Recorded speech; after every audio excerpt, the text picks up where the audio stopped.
They're going to lead in the area of ideas, because the most precious commodity in life is not money, it's not time, it's ideas.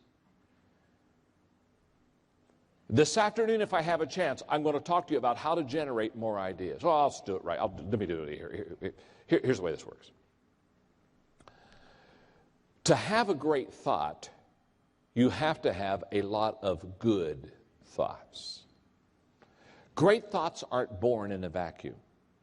Great thoughts are a result of several good thoughts. It takes a lot of good thoughts to come up with one great thought. So the formation, the building of a good idea, or the building of a great idea or a great thought, is based upon your ability to have a team that is giving you a lot of good thoughts.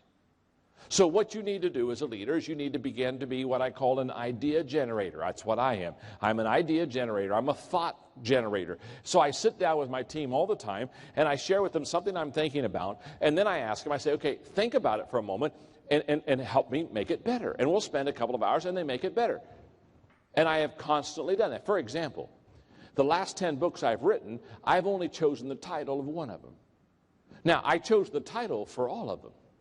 But when I took it to my thinking team, I'd say, here's the book I'm writing right now, and here's the title I think. They always tell me the same thing. They say, oh, that's good.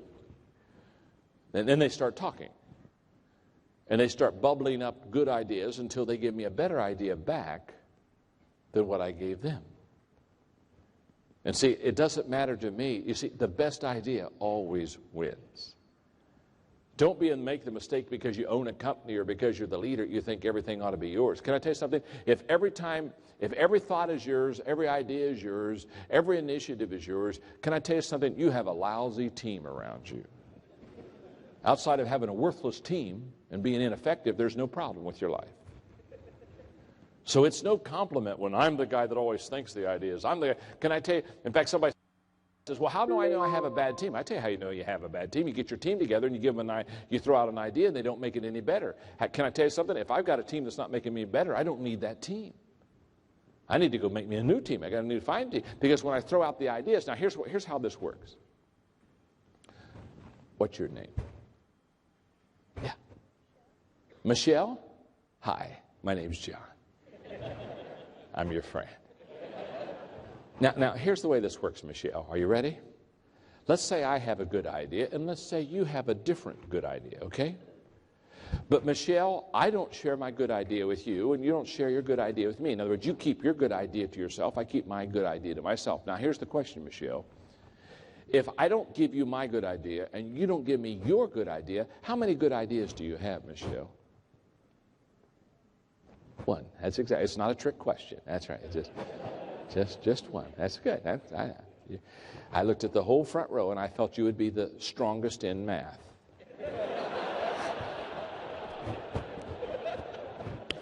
Okay. That's good, Michelle. You're doing good. Now, let's go again. Let's go ahead. Remember, my name's John. I'm your friend. Michelle, now I have a good idea, and you have a good idea, but this time you sit down and say, John, here's my idea, and you share it with me. And I say, oh, I like that. And then I say, well, Michelle, I've got an idea, and I share my idea with you. Now, you shared your idea with me. I shared my idea with you. Now, Michelle, how many good ideas do you have? 2. Oh, you are so quick. See, the guy on your left, he's going,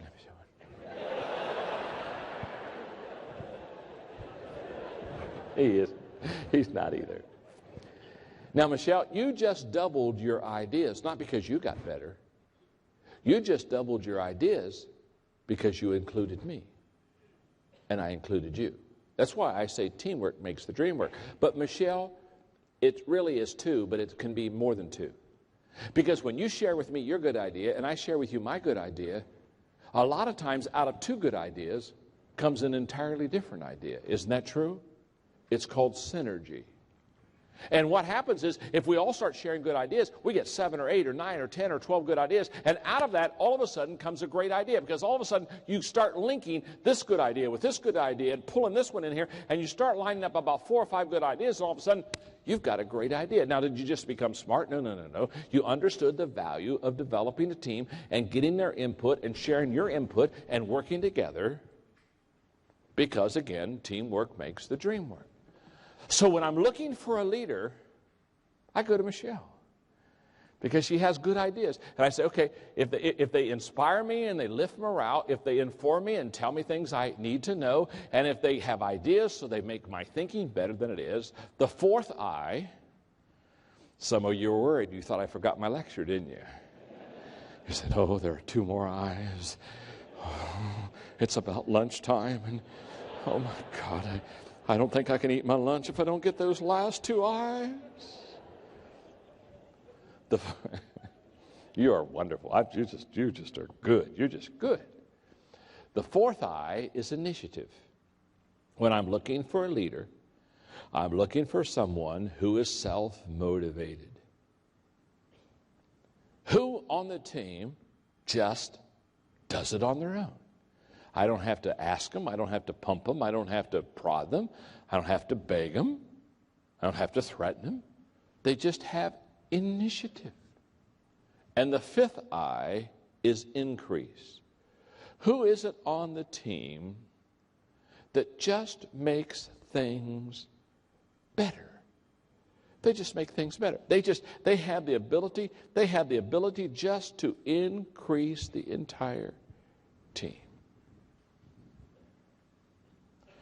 The fourth picture I have of a leader, when I'm looking for a leader, is I ask myself, of my team, who's the biggest influencer?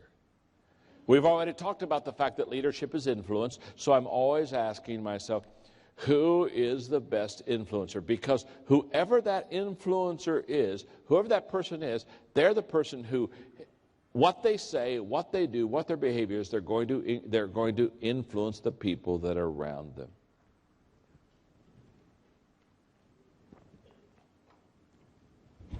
And number 5. 5 pictures is all I can give you today. The fifth picture of a person that I look to as a leader is I always look for the person, and I ask myself this question: do they possess an uncommon great attitude? Because leadership is tough. And there are going to be a lot of dark days if you're leading. There are going to be a lot of problems. There are going to be a lot of tough issues. And what I look for is a person that in the dark times has a great attitude. They understand that their attitude will determine their altitude. And so therefore, when everyone else is discouraged, they're encouraged. It's not that they're not aware of the issue, but they just have a persistence in their attitude. They just have a positiveness, and that they just keep on keeping on. They're like my college roommate who one time told me, he said, John, I'm never down. I said, what do you mean you're never down? Everybody's down. He said, I'm never down. He said, I'm either up or getting up. And that's what I'm talking about. Great leaders, when everyone else gives up and they have this incredible great attitude. Now, to develop your leadership team, I shared with you that leaders are hard to find. So I gave you some pictures of what to look like in a leader. Now, for the 21 pictures, if you get the book, The 21 Qualities of a Leader, you're going to get 21 pictures of what a leader looks like. Now, what you do is, when you get all those pictures, you line them up on a paper, and when you're looking for leaders, after a while you'll have them memorized. You'll say, okay, does that person have this quality? Do they have that quality? Because the more qualities you can find in an individual, the better potential leader you have just picked. Leaders are hard to find. Let me tell you something else about leaders. They're not only hard to find because there are so few of them, they're hard to gather. Once you find a leader, it's hard to get a leader to join your team, and there's a reason for that. It's not that they are hard to get along with. It's leaders aren't looking for jobs. I've never known a leader look for a job. I've never looked for a job in my life. I've got more jobs than I could ever do. I've got more opportunities than I could ever fulfill. Whenever you're a leader, to be honest with you, you're not sitting on the corner saying, boy, I hope somebody finds me. Whew, I'm a great leader. Can I be discovered by somebody today? And when you find a leader, when they're hard together, what happens, you go up to a potential leader and say, I'd like you to join my team. And can I tell you something? They don't just say, oh, Thank God I can join your team. I've been waiting for a team to join. Oh, you're an answer to prayer. No, no, no, no. The first thing they say, well, I'd like you to join my team. Leaders are always recruiting. And if you say, well, I want you to join my team, you know what? Leaders, they don't just jump on and say, oh, wonderful, I'm on a team, I'm on a team, I'm on a team. They'll start asking questions. They'll say, where are you going? What you going to do? When are you going to get there? When are you coming back? Can I drive? They're going to want to be in control. That's the very nature of who they are. They ask questions. They're hard to find. They're hard to gather. And let me just say one more thing in closing. They're hard to keep. Why are they hard to keep? Because they have opportunities all the time. They're restless. Leaders are restless by nature. And if you're not moving the team fast enough, they either want to run the team, or they're going to go find another team, or they're going to make their own team. Now, that doesn't make them wrong. That doesn't make them bad. It just makes them who they are. Leaders are unique. And the reason I say that to you is I'm trying to help you again to get a picture so that when you see a potential leader coming towards you, you can immediately recognize them and you can immediately start recruiting them, because there are pictures that will help you know. Just like in the 17 qualities of a team player, those are 17 pictures of what does a team person look like. If you're wanting to develop a good team member, you got to get those pictures of what does a good team person look like. Now, let me ask you a question. Are you learning something? Are you learning something, huh? Okay. How many of you think now you kind of know a little bit more what a leader looks like? You raise your hand. Huh? You look like, okay. Now, let me just do me another favor. Just kind of look around you right now, huh? Look around you. Do you see anybody around you that you ought to steal? Huh? See? Okay. It's about 10 minutes to 1, okay? And I'm getting hungry. Are you getting hungry? Okay. Boy, I major. One of my gifts is lunch. How many of you are morning people? You know what I mean by morning people? You do your best work in the morning. How many of you are morning people? Okay. How many of you are night people? You do your best work at night. All right. How many of you are like me? You're not really good in the morning. You're not really good at night. But you excel at lunch. You just say, that's me. Okay. So I'm going to go to lunch. You're going to go to lunch.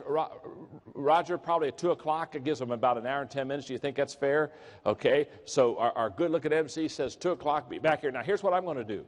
At 1:40, are you with me? I'm going to be sitting right there at that table. And if you've got books, you bring your books together. You buy the stack. I'll sign 2 of your books out of your stack. I'll sign books from 1:45 to 2 o'clock. Go have a good lunch. Take care. Have a good time.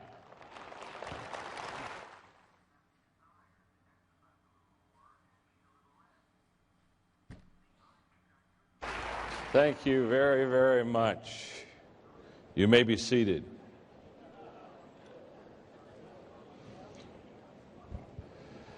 Did you have a good lunch?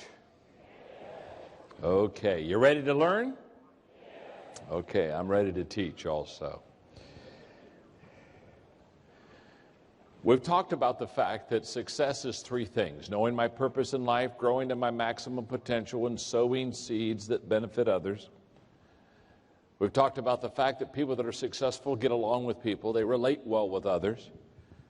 And we've talked about the fact that people that are successful develop teams. They know how to take leaders and develop a leadership team and bring people around them, because teamwork makes the dream work.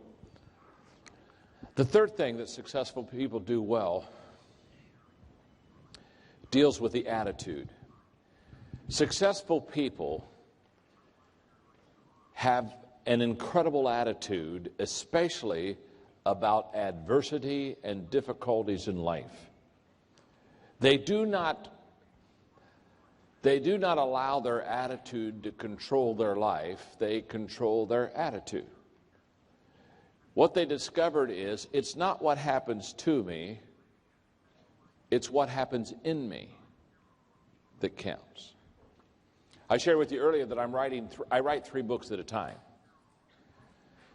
I just finished, in fact, I literally just finished before I came on this trip, a manuscript of a book, a leadership book that'll come out in January.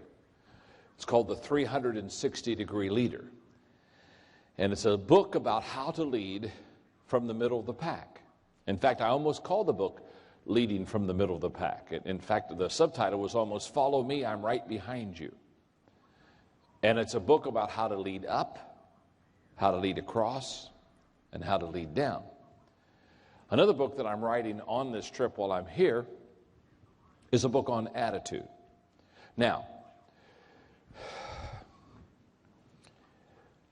I am a motivational teacher, not a motivational speaker.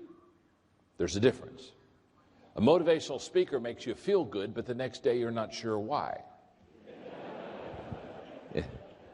Yeah, you're just going around saying, I feel good. You know what I mean? I feel good. I'm not sure why I feel good, but I feel good. Well, I'm a motivational teacher. I teach principles that the next day you can apply. The stuff that I'm giving you today, you can apply tomorrow to your own business, to your life. Isn't that true? And so I'm a motivational teacher. A motivational speaker will tell you that attitude is everything. In fact, if you hear them speak, they'll say, attitude is everything. If you just have a great attitude, if you can think it, you can have it. If you can believe it, you can dream it and hope. And I'm here to tell you, attitude is not everything.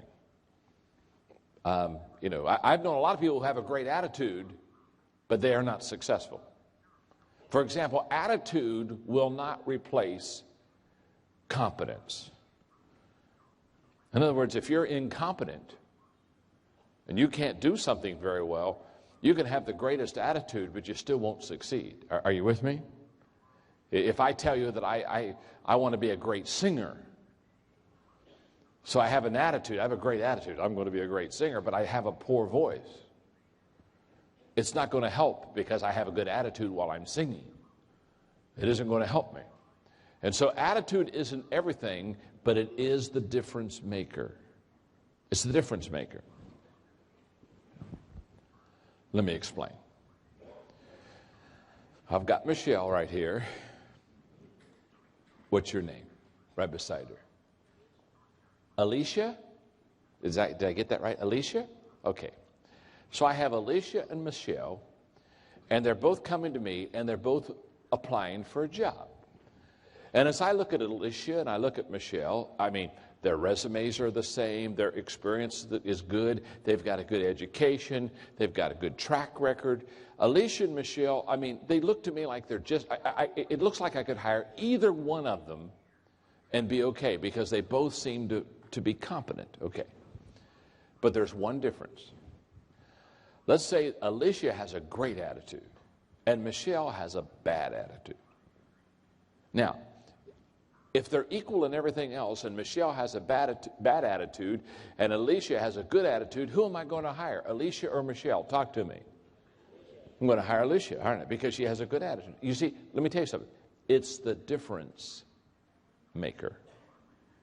All things being equal, your attitude makes the difference.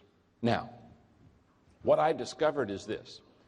I've discovered that successful people have an incredible attitude. They have a great attitude about life. They have a great attitude about their family. They have a great attitude about what they're doing, their business. They just have a great attitude, especially in the area of difficulties. Anybody can have a good attitude when they're having a good day, but can you have a good attitude when you're having a bad day? That's why I write books. I wrote a book a book that has been highly successful that I wrote is a book called Failing Forward. I referred to it earlier today. It's a book on how to fail correctly. Because we all fail. I fail, you fail, everybody fails. Huh? Isn't that true?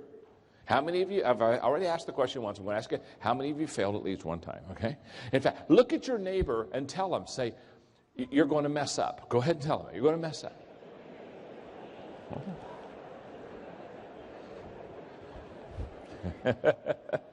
Oh, okay, come on, come back here. Some of you are not only telling the person they're going to mess up, you're telling them how they've messed up. This, okay. I'm going to mess up, you're going to mess up, we all mess up. Isn't that true, huh? So that's not the issue. The issue is not are you going to mess up. The issue is are you going to fail correctly? I was on one of the main talk shows in the United States on TV, as a talk show called Good Morning America.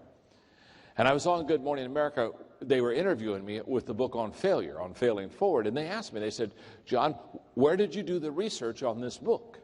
And I laughed. I said, it's the only book I've ever written that I didn't have to do any research on. All I did was think of all the stupid things I've done in my life. And I wrote the book. In fact, I remember when I wrote the book, Margaret and I were going on a vacation, and we were going to go see the fjords of Norway. And so about a week before we left on vacation, I found out that it was a 2-week cruise on a ship to see the fjords of Norway. And I said, Margaret, it seems like a long time to see the fjords. Yeah. I mean, can we not go for 2 days and take pictures? But I've been successfully married for 36 years, so we took that 2-week vacation to see the fjords of Norway. But I made a deal with her. We were always making deals, and the deal was that I would go on the vacation for 2 weeks. If while I was on vacation, she'd let me write a book, so at least I could do something profitable while it's on vacation. And she said, sure. She said, you can do that. And so that was no problem. So we got a suite right at the front with all the windows so that when we go down these canyons, these river and water canyons, we could see the fjords of Norway. And so I'd sit up there up front, and I write on a legal pad. I just do handwriting. So I'm writing a book, and I'd say, oh, Margaret, look. There's a fjord. Oh, that's something, isn't it? That's some fjord, isn't it, huh? I'd write some more. Oh, honey, whoop. There's another fjord. Yeah.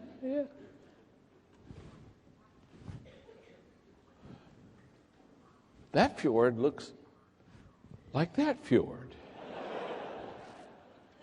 And I would write my book.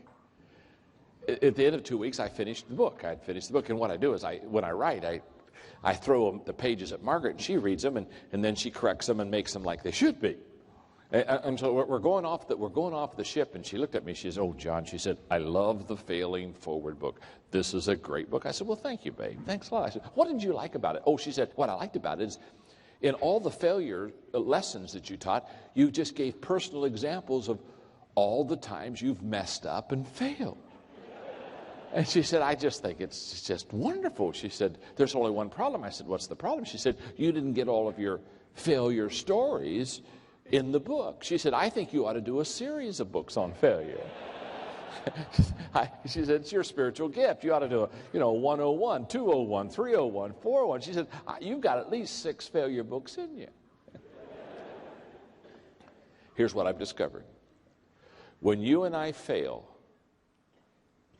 we're going to have one of 2 responses. We're either going to learn from the failure, or we're going to leave the failure. In other words, when I fail, when you fail, we're either going to hang around that failure long enough to learn something from it, or we're going to run away from that failure as quick as we can because it embarrasses us, and we're going to leave from it. Here's what I've discovered. If you leave your failure, you'll never learn from your failure. And if you learn from your failure, you'll never have to leave your failure. The reason we leave is because we're embarrassed. When people are embarrassed about anything, they want to get away from it as quickly as they possibly can. I understand that. So what happens is if we fall, if I fall flat on my face, what I do is I very quickly get up and I fasten my coat and I look around and say, "Nobody saw me, nobody saw me, nobody saw me." And everybody in the room says, "Did you see John fall flat on his face?" In the book on Failing Forward, I teach you 15 ways to fail successfully.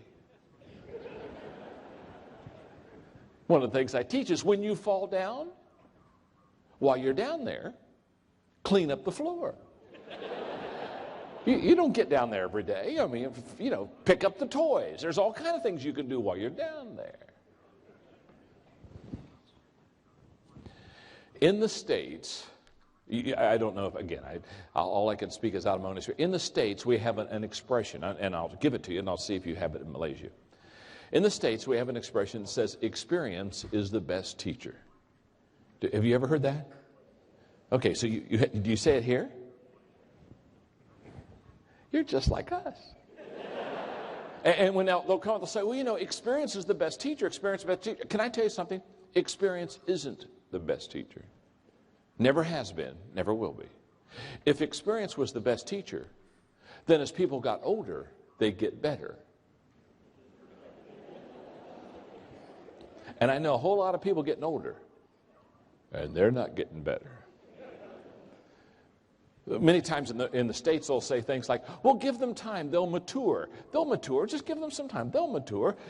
I've given people a lot of time. Some mature, some don't mature. I found out a long time ago, maturity doesn't always come with age. Sometimes age comes alone.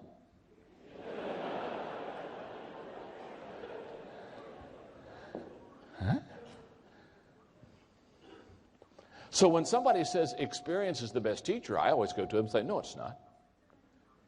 Evaluated experience is the best teacher. It's not what we experience, it's how we evaluate it. In other words, we have to look at what we're going through and what has happened to us. We have to look at our failures and say, okay, what do I learn from this? How can this make me better? Now, what I've discovered is people that are highly successful, they have the ability to evaluate experience. They have the ability to evaluate failure. In my book, Thinking for a Change, I talk about 11 thinking skills of successful